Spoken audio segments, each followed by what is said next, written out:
Majal Shams. Dans ce village druze situé à la frontière israélo-syrienne, la plupart des habitants se recueillent dans cette tente d'endeuillés. En fond, un drapeau couleur de la Syrie. Il faut dire que 2 des 4 druzes tués par l'aviation israélienne, alors qu'ils tentaient de déposer un engin explosif sur la barrière de sécurité, sont originaires de ce village. Leur père, Walid Mahmoud, un ancien détenu sécuritaire, avait fui Israël dans les années 80 pour la Syrie. Et ici, on ne mâche pas ses mots pour accuser Israël. Israël endosse la responsabilité de ses actes. Le pays peut dire ce qu'il veut, dire que ses 2 enfants ont tenté de poser une bombe, mais c'est Israël qui soutient les rebelles terroristes. Un point de vue particulier, l'un des seuls à s'exprimer de manière aussi tranchée devant notre caméra.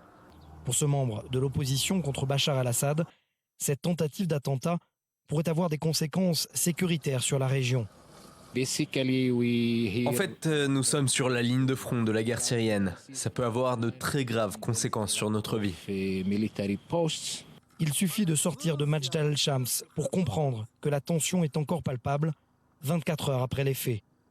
On ne pourra pas aller plus loin, l'armée israélienne nous bloque, car derrière cette colline, à 500 mètres, le village druze syrien de Khader, d'où provenaient les terroristes envoyés selon Israël par le Hezbollah. Et du côté du renseignement israélien, ce n'est qu'une question de temps avant que la mouvance chiite tente à nouveau de frapper Israël à sa frontière.